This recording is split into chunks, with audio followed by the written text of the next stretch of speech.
We are discussing Newton's laws of motion, and in the earlier two videos we talked about the Newton's first law and the second law. The insight which Newton gave us in the form of these laws, though now they would feel to be very obvious, but at the time of Newton, when Newton was thinking, they were really the breakthrough. Why is that so? Imagine that we fail to see that an object would continue to be in the state of uniform motion in the absence of unbalanced force, because we always encounter a force of friction. And it was Newton who could imagine a case where there is no friction, and in absence of friction, the body would continue to remain in the state of constant speed in the same direction. So this requires Newton to think. So the law, the first law which talked about the body remaining in the state of constant speed in the same direction in absence of unbalanced force, is really a worthwhile contribution from the first law. And the second law, we said that quantifying that unbalanced force and relating it to another important physical quantity, namely acceleration, is also a beautiful idea. So the Newton's second law, where he relates the unbalanced force to an acceleration, was a fantastic idea. Newton's second law, mathematically speaking, is acceleration is net force upon mass, or net unbalanced force is mass times that of acceleration.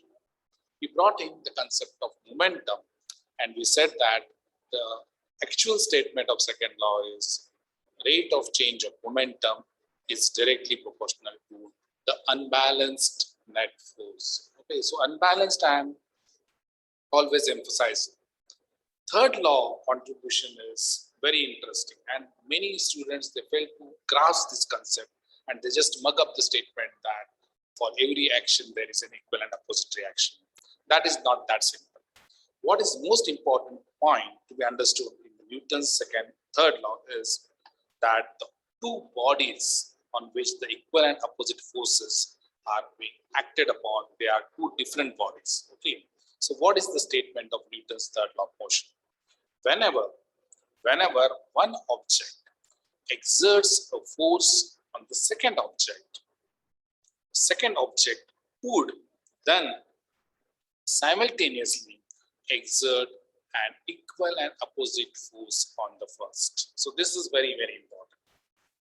When you are having one object exerting some force on the second object would exert an equal and opposite force on the first. For every action in nature, for every action that is force in nature, there is an equal and opposite reactive force, reaction force. That is the meaning of third law of motion. Now, what does that really mean? Whenever you consider two objects, object A and object B, let us call the force exerted by object A on object B as FAB. What would happen then when your object A is exerting force FAB on object B? What would object B do? Object B would also exert a force FBA on the object A, Okay, so this is important. Object B would exert an equal and opposite force on object A. This has to be read as A, not B. Okay, so when A exerts FAB on object B, B would exert an equal and opposite force on A, which is FBA, right? And then why do they not cancel each other? One might think that the forces are equal, forces are opposite, they should cancel each other. That doesn't happen.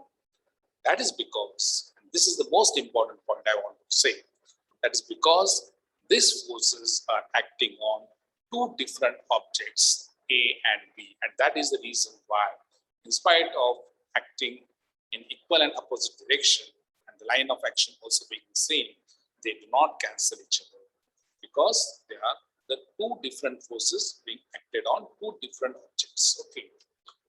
The practical examples which I will show you is one is this, wherein you keep a box on the table. What would happen? The box would exert the force, some force on the table. What would the table do? The table would exert an equal and opposite force on the box. Two forces acting on the same line of action, but they are equal and opposite. Okay, hence they do not cancel each other, because box is exerting a force on table and table is exerting a force on box. Similarly, if you are exerting a force by a hammer, when you are putting the nail, pressing the nail in some wooden block, the wooden block would also exert an equal and opposite force back on that hammer. Okay, back on that hammer. It's not simply that there has to be some physical contact for this equal and opposite action pair.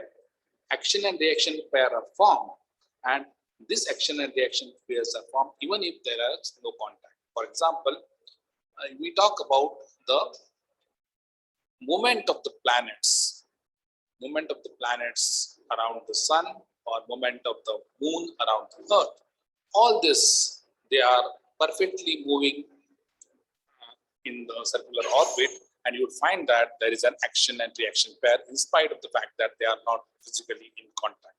Okay, so this understanding is very important. Magnetic forces, be it magnetic forces, okay, as shown in this figure E, there is always an action reaction pair.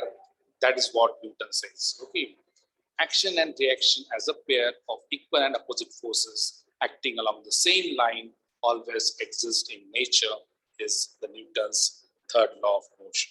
Okay, and again I would emphasize that action force and reaction force, they are acting always on different objects, and hence they do not cancel each other. The forces do not cancel each other in spite of the fact that they are equal and opposite. Thank you.